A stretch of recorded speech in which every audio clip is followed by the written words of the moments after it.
नमस्कार साथियों, ज्ञान विविध संस्कृत के ऑनलाइन यूट्यूब चैनल में मैं अरविंद पारिक आपका पुनः हार्दिक स्वागत करता हूं। पिछले वीडियो में हमने महाजनपद काल पढ़ा था और महाजनपद काल में थोड़ी सी मिस्टेक हो गई थी, मैं भूल गया था, उसके लिए मैं माफ़ी चाहता हूं, क्षमा प्रार्थी हूं आपसे। मैंने बताए थे कि 9 जो जनपद है वो उत्तर प्रदेश में, जो यूपी में है वो 8 जनपदी है। एक जो था वो मैंने बताना भूल गया था, एमपी में है, और एमपी वाला जो है वर्तमान आप लिख लेना अवंती। उसकी राजधानी जो थी उज्जैन थी। वर्तमान आता है ये एमपी में, और यहाँ का राजा होता है ये महाकाल या शिव का जो मंदिर है। तो ये मैंने आपको बताना भूल गया था, तो इसको थोड़ा सा आप राइट कर लेना। 15 महाजनपद ही मैंने बताए थे वहाँ पर। एक ये 16वां जो है ये बताना भूल गया था, इसके लिए मैं माफ़ी चाहता हूँ, दिमाग में नहीं आई कोई चीज़, तो ये थोड़ा सा आप देख लीजिएगा। अवंती था, इसकी राजधानी जो थी उज्जैन थी, और वर्तमान जो है वो है आपका एमपी में। ठीक है, अब हम बात करते हैं भारत। 1000 से 600 BC तक, जिसमें सबसे पहले आता है पुष्य बुद्धि वंश।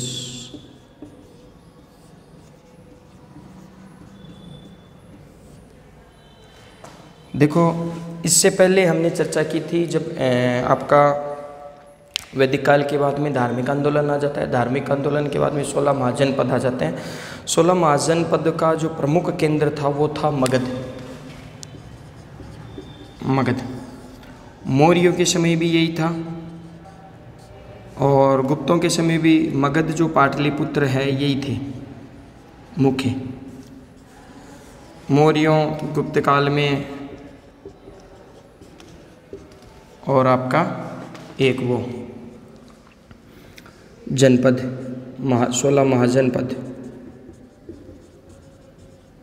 तो इस समय मगध पाटलिपुत्र इनका अस्तित्व जो था वो लगभग टूट चुका था, ख़त्म हो चुका था, खंडर हो चुके थे। ठीक है, और इसके बाद में एक नया वंश आता है पुष्यभूति वंश। तो पुष्यभूति जो वंश है इसकी का जो एरिया था वो था आपका श्रीकंठ, जो वर्तमान आपका है थानेसर का था। करनाल हरियाणा में है ये। हरियाणा जो है वर्तमान जो राज्य है, तो वर्तमान की हम बात करते हैं हरियाणा। करनाल के हरियाणा में है ये श्रीकंठ जो था वो, ये मुख्य था। और इस समय की अगर हम बात करें तो आपका दिल्ली और पंजाब के जो भूभाग पे बसा हुआ था, ये जो है दिल्ली और पंजाब के भूभाग पर बसा हुआ था श्रीकंठ।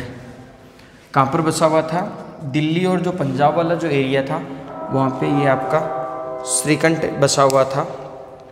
प्राचीन काल में ये बहुत ज़्यादा समृद्धशाली था।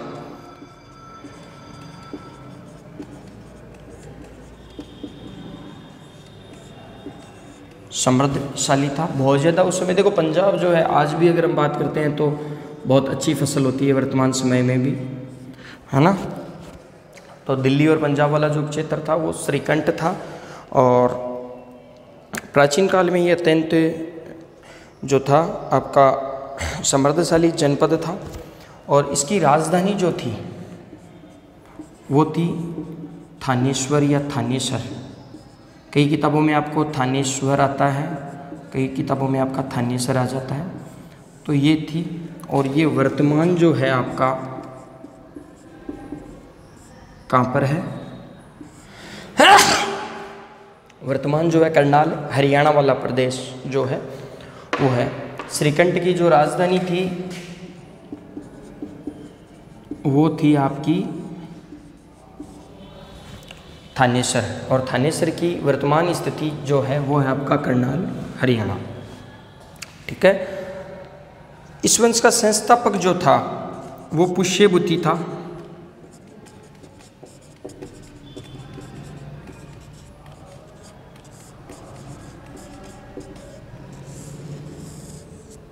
जो किस धर्म का अनुयायी था? शैव धर्म का अनुयायी था। ये थोड़ा सा ध्यान में रख लीजिएगा कि एक बार हम फिर से इसकी चर्चा कर लेंगे। और मधुवन और जो बंसखेड़ा है वह बांसखेड़ा ताम्रपत्र है। इसमें इस वंश को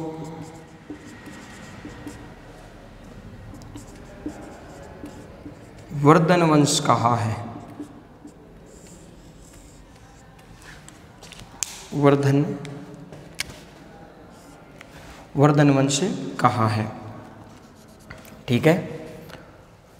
बाण ये कहता है कि इस राज्य का संस्थापक जो था, बाणभट्ट जो है वो भी ये कहता है, बाणभट्ट कहता है कि इस राज्य का संस्थापक जो था वो पुष्यभूति था। ठीक है। एक बार देख लीजिएगा, पुष्यभूति वंश की हम बात करते हैं तो दिल्ली और जो अपना पंजाब वाला जो क्षेत्र था, जो भूभाग पर बसा हुआ था, वो था आपका श्रीकंठ। श्रीकंठ बहुत ज़्यादा समृद्धशाली था उस समय। पाटलिपुत्र और जो मगध जो है उसकी स्थिति खराब हो चुकी थी और नया जो जनपद था वो था आपका श्रीकंठ। काफ़ी समृद्धशाली था, दिल्ली और पंजाब का एरिया था। राजधानी जो थी इसकी थी थानेसर या थानेश्वर। वर्तमान समय की बात करते हैं तो ये वर्तमान भारत का जो करनाल है, हरियाणा में, राजस्थान के सटा हुआ है और हरियाणा में है। ठीक है। फिर संस्थापक की बात करते हैं तो संस्थापक आता है पुष्यभूति, जो किस धर्म का अनुयायी था? शैव धर्म का अनुयायी था। मधुवन और बंसखेड़ा ताम्रपत्र में ये कहते हैं कि इस वंश का जो नाम है हमें वर्धन वंश मिलता है। बाणभट्ट अपनी हर्षचरित या बाणभट्ट इसका संस्थापक भी किसे मानता है? पुष्यभूति को मानता है। यहाँ तक शायद कंसेप्ट क्लियर हो गया होगा, है ना। इसके बाद में हम चर्चा करते हैं आगे की।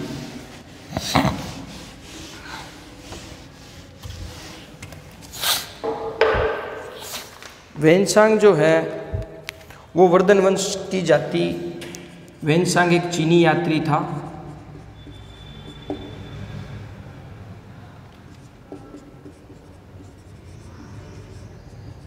चीनी यात्री था।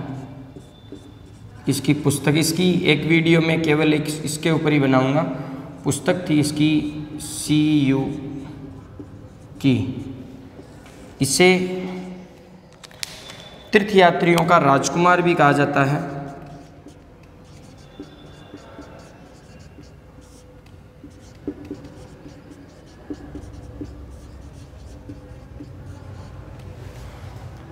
और ये हर्षवर्धन के काल में आया था।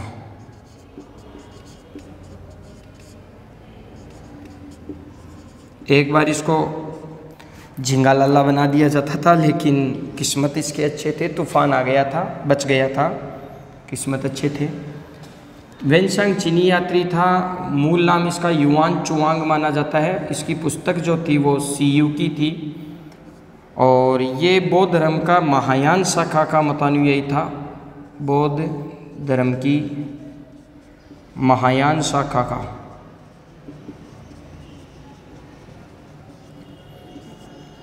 तीर्थयात्रियों का राजकुमार इसे कहा जाता है और हर्ष के काल में भारत आया था। ये कहता है कि वर्धन जो वंश है उसकी जो जाति थी वो फिशे थी। कि जाति जो थी वो फिशे, दूसरा नाम मिलता है वैश्य थी। ये बात कौन कहता है? वेनसांग कहते हैं। ठीक है। दूसरी बात, आर्य मंजूश्री जो मूल कल्प है ना, उसमें हर्ष को आर्य मंजूश्री मूल कल्प जो है, मूल कल्प में भी हर्षवर्धन को वैश्य कहा है, हर्ष को वैश्य कहा है। आर्य मंजूश्री मूल कल्प। हर्ष ने अपनी जो राजधानी है वो कन्नौज बनाई थी। हर्ष ने राजधानी जो है चेंज कर लेता है और अपनी राजधानी कन्नौज बनाता है। कन्नौज का हमें अन्य नाम मिलता है युद्ध की क्रीड़ा स्थली। जब त्रिपक्षीय संघर्ष हम पढ़ेंगे तब इसकी चर्चा करेंगे कन्नौज की। तो कन्नौज का एक अन्य नाम हमें मिलता है युद्ध की, और ये यूपीपीसीएस में पूछा गया है अभी कि युद्ध की जो क्रीड़ा स्थली है वो किसे कही जाती है। तो यूपीपीसीएस में ये कहा गया है कि में पूछा गया है कि कन्नौज को क्या कहा गया है, तो युद्ध की जो क्रीड़ा स्थली जो थी वो कहा गया है कन्नौज को। ठीक है। जो पुष्यभूति जो वंश है,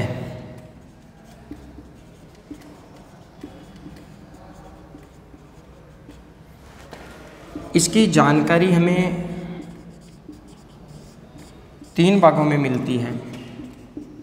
साहित्य, हालांकि इतिहास को जानने के यही 3 तरीके हैं, पुरातात्विक,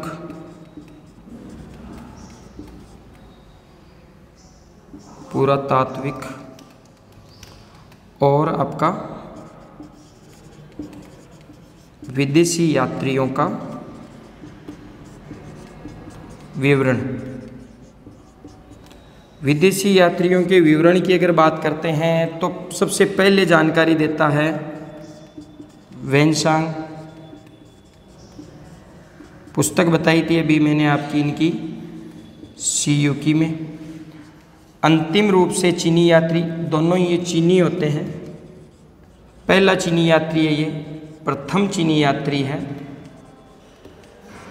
और सर्वप्रथम यही देता है। सर्वप्रथम जो जानकारी सबसे पहले या सर्वप्रथम की अगर बात आती है तो सर्वप्रथम इस वंश की जानकारी देने वाला वेनसांग ही होता है, पुस्तक होती है, और प्रथम चीनी यात्री होता है ये जो जानकारी देता है।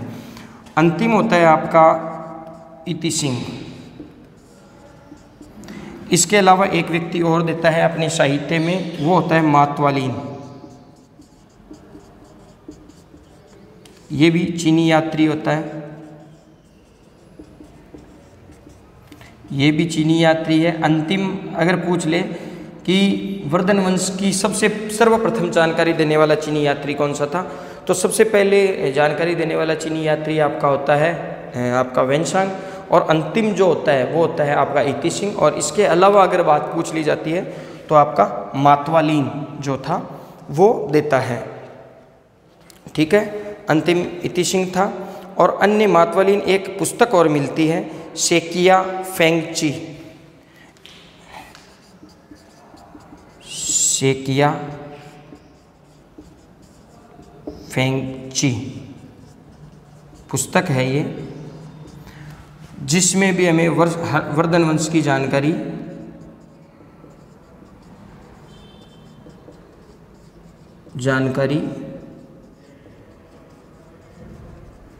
मिलती है। मातवालीन भी देता है। सर्वप्रथम की अगर बात आती है तो आपका वेनसांग देता है ना। ठीक है, ये देख लीजिएगा, एक बार आप रिवाइज कर लीजिएगा। वेनसांग वर्धन वंश की जाति जो कहता है कि सब ये जो थे वो वैश्य थे। आर्य मंजूश्री मूलकल्प में हर्ष को वैश्य कहा है, और इसकी राजधानी जो हर्ष की जो राजधानी थी वो थी कन्नौज। और कन्नौज को क्या कहा जाता है? युद्ध की क्रीड़ा स्थली। ये यूपीएससी में पूछा गया है। पुष्यभूति वंश की जानकारी के हमें स्रोत मिलते हैं, साहित्य स्रोत, जैसे बाणभट्ट की हर्ष चरित्र वगैरह जो है ना, हर्ष चरित्र है, बाणभट्ट की है ये। पुरातात्विक जो स्रोतों की अगर बात करते हैं तो पुरातात्विक स्रोत में हमारे ये सिक्के हैं, सोनपत वगैरह से जो मिले हैं। इसके अलावा मधुवन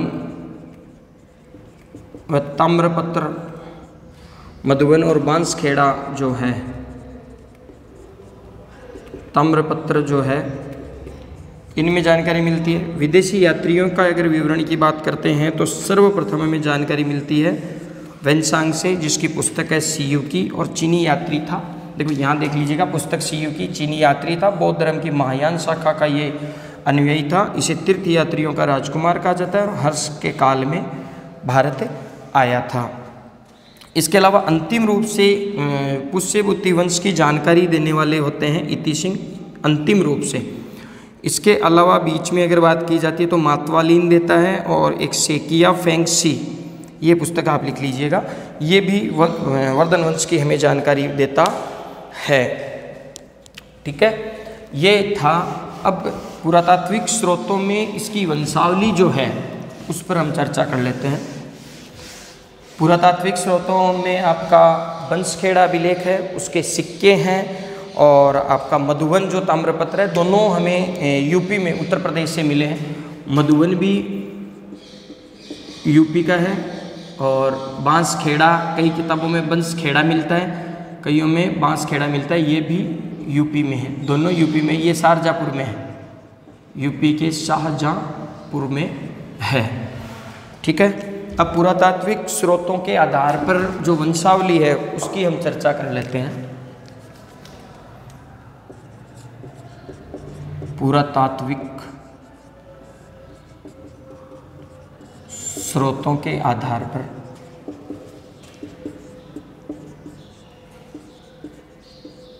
वर्धन वंश की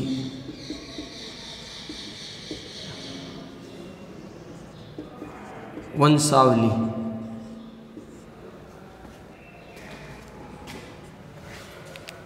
ठीक है,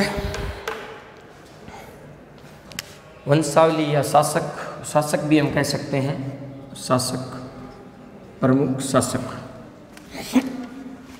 सबसे पहला जो शासक था वो ये माना जाता है नरवर्धन था, नरवर्धन था। नरवर्धन के बाद में शासक बनता है आपका राज्यवर्धन प्रथम।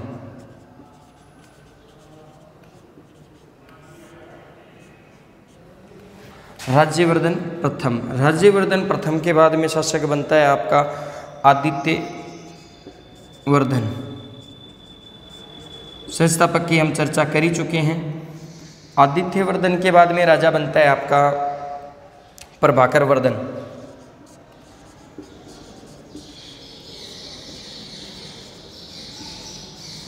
प्रभाकर वर्धन के 3 पुत्र होते हैं।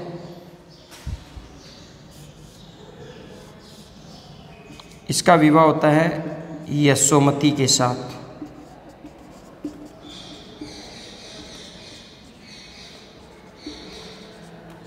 विवाह होता है, इसको एक भयंकर लाइलाज बीमारी हो जाती है, जिसके चलते इसकी पत्नी जो है यशोमती व्रत करती है, लेकिन ये पहले ही अपने कहते हैं कि साहब ये किसी भी कंडीशन में सही नहीं होगा, तो अपना शरीर जो है वो चिता को समर्पित कर देती है, या अग्नि को जो है वो समर्पित कर देती है। इसके दरबार में 2 वैद्य होते हैं, वो भी भयंकर कोशिश करते हैं, लेकिन इसको बचा नहीं पाते हैं। और उसकी हम दोनों की बात करते हैं तो वो है आपका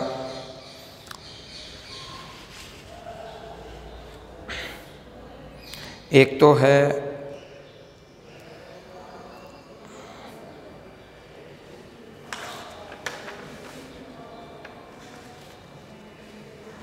सुसेन होता है एक मुझे नाम याद नहीं आ रहा है अभी, ये मैं बाद में बता दूंगा, नाम याद नहीं आ रहा है। वेद 2 वेद होते हैं, ये भी बचा नहीं पाते हैं। इसके 3 पुत्र होते हैं, इससे उत्पन्न होते हैं 3 पुत्र और 1 पुत्री। तो प्रभाकर वर्धन आप देख लीजिएगा पहले, उसके बाद में हम आगे का करेंगे। तो प्रभाकर जो वर्धन है, इसका विवाह होता है यशोमती के साथ।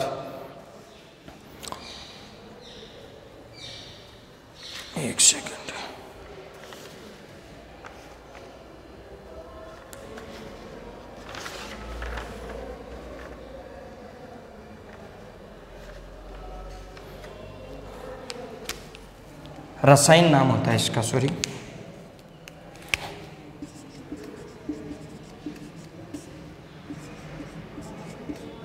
ये दो राजवेद होते हैं, दोनों बचाने का प्रयास करते हैं, लेकिन असफलता मिलती है। ये शरीर पर अपनी चिता को समर्पित कर देती है, ये सुमति बचती नहीं है। इसके बाद में राजा बनता है राज्यवर्धन द्वितीय। एक बार यहाँ छोड़ दीजिएगा, राज्यवर्धन जो है वो इसको छोड़ दीजिएगा। प्रभाकर, देखो नरवर्धन के बाद में राज्यवर्धन प्रथम और इसके बाद में आदित्यवर्धन। ये क्रम जो है वो आप ध्यान में रख लीजिएगा, क्योंकि ये क्रम नेट की जो परीक्षा है उसमें पूछा गया है। नेट 2015 का ये क्वेश्चन था, सीधा का सीधा। तो आप सूत्र बना सकते हो NARP। देखो नृप का अर्थ होता है राजा, नृप का अर्थ होता है राजा, तो नरवर्धन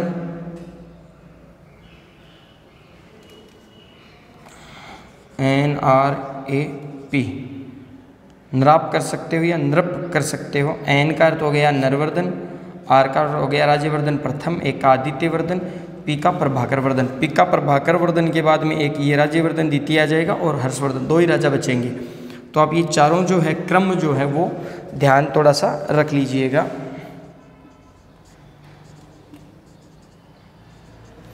विवाह है और 3 पुत्र होते हैं, 1 पुत्री होती है। 3 पुत्र होता है राज्यवर्धन,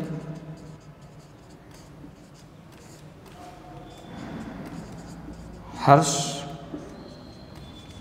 कृष्ण और पुत्री होती है आपकी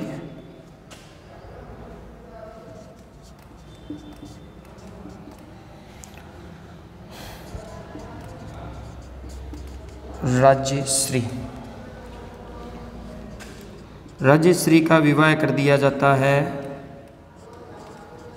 ग्रह वर्मा के साथ। कुछ दिनों के बाद में ये मृत्यु, इसकी हत्या कर दी जाती है या मृत्यु हो जाती है। हालांकि इसका नहीं पूछेंगे, बस नाम याद आपको ध्यान में रखना है, ग्रह वर्मा। ठीक है, मोखरी शासक होते हैं ये, है ना। ये जो होते हैं वो मोखरी शासक होते हैं। यहाँ हमें एक चीज़ और मिलती है, ये जो विवाह होता है, ये जो विवाह होता है ये प्रथम बाल विवाह होता है, या बाल विवाह का प्रथम उदाहरण हम कह सकते हैं। तो बाल विवाह का प्रथम उदाहरण, ये थोड़ा सा आप ध्यान में रख लीजिएगा। इसके बारे में कोई हमें जानकारी नहीं मिलती है। हर्ष इसका कनिष्ठ पुत्र था। राज्यवर्धन जो होता है ये एक उपाधि धारण करता है परम सौगात, और पहला शासक होता है। पहला शासक तो हम नहीं कह सकते, लेकिन अगर हम बात करें तो परम सौगात बुद्ध का उपासक था, और बाकी जो थे वो आपके शैव धर्म को मानने वाले थे। तो ये जो था ये बुद्ध का उपासक था, और जो बौद्ध धर्म को मानने वाले होते हैं वो ही ये उपाधि धारण करते हैं। आप इतिहास में देख सकते हो, बुद्ध का उपासक था। इसकी 606 AD में हत्या कर दी जाती है गौड़ शासक शशांक द्वारा।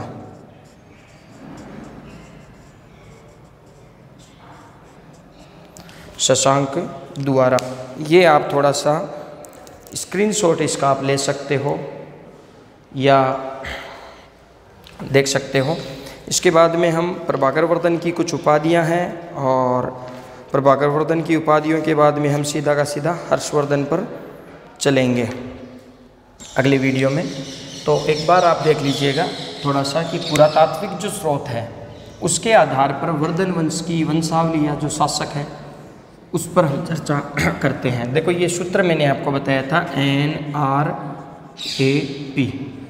तो शुरू के 4 राजा इसमें हो गए। N हो गया आपका नरवर्धन, R हो गया राज्यवर्धन प्रथम, A हो गया आदित्यवर्धन और P हो गया आपका प्रभाकरवर्धन। प्रभाकरवर्धन का जो विवाह है वो यशोमती के साथ होता है, जिसके 3 पुत्र और 1 पुत्री होती है। इसके दरबार में 2 राजवेद होते हैं, एक रसायन होता है, एक सुसैन होता है। बचाने का इसको प्रयास करते हैं लेकिन असफलता मिलती है और ये मर जाता है किसी बीमारी के कारण। इसकी बीमारी से पहले इसकी मृत्यु जो है, कोई व्रत वगैरह रखी होगी और इसकी भी मृत्यु हो जाती है, चिता को सौंप देती है। पुत्रों की अगर बात करते हैं तो इसका पहला जो पुत्र था राज्यवर्धन द्वितीय कर सकते हैं क्योंकि प्रथम यहाँ पे था, या सीधा राज्यवर्धन कर सकते हैं। तो राज्यवर्धन जो था ये परम सौगात की उपाधि धारण करता है और बुद्ध का उपासक था। 606 ईस्वी में इसकी हत्या कर दी जाती है। गौड़ का एक राजा होता है शशांक, उसके द्वारा, और बाद में इसके बाद में राजा बनता है। देखो ये राज्यवर्धन था और राज्यवर्धन के बाद में हम पढ़ेंगे हर्षवर्धन। ठीक है, यहाँ तक पढ़ेंगे। ये पुरातात्विक स्रोतों में इनकी वंशावली दी गई है हर्षवर्धन तक, तो ये हमें याद रह जाएगा। अंतिम शासक की हम चर्चा बाद में करेंगे। परम सौगात बुद्ध का उपासक था। 606 में इसकी हत्या हो जाती है और हत्या करने वाला होता है गौड़ नरेश शशांक द्वारा। इसके बाद में ये मोखरी वंश का इसका विवाह कर, ये 3 पुत्र थे। हर्ष के बारे में अभी हम अगले वीडियो में पढ़ेंगे। कृष्ण का कोई इतिहास हमें मिलता नहीं है। और बहन जो थी, हर्ष की बहन हो गई ना, या इसकी पुत्री हो गई, तो इसकी पुत्री जो थी इसका विवाह कर दिया जाता है किसके साथ? मोखरी शासक होता है ग्रहवर्मा के साथ। और ये बाल विवाह का प्रथम उदाहरण हमें यहाँ देखने को मिलता है। इसको कैद कर दिया जाता है जेल में, और ये जो है राज्यश्री जंगल में चली जाती है आत्महत्या के लिए। राज्यश्री जो है वो जंगल में चली जाती है और इसका एक मित्र होता है भंडी, जिसके साथ ये मम्मीरा भाई होता है, जिसके साथ ये अपना बचपन बिताता है। और एक होता है इसका मित्र दिवाकर मित्र। वो दिवाकर जो होता है वो बुद्ध होता है, बौद्ध धर्म का अनुयायी होता है, ये बौद्ध होता है। और हर्ष इसके संपर्क में आकर ही बौद्ध धर्म को अपनाता है। ये इसकी बहन मरने वाली होती है, चिता पर बैठने वाली होती है जितने में इसको पता चल जाता है, और दोनों इसके साथ मिलकर कार्य करते हैं। मैंने जो बुक बताई थी सेंग फिश या कौन सी थी, वो काफ़ी बड़ा नाम था, तो उसमें भी इसका ये उल्लेख मिलता है कि इसकी बहन और हर्षवर्धन ने एक साथ राज्य किया था। बाल विवाह का प्रथम उदाहरण मिलता है। हर्ष जो है बहुत महान शासक था। ये अपने जो भाई की हत्या जिसने की थी उसका भी बदला लेता है, जिसका जिक्र हम अगले वीडियो में करेंगे। तब तक के लिए धन्यवाद।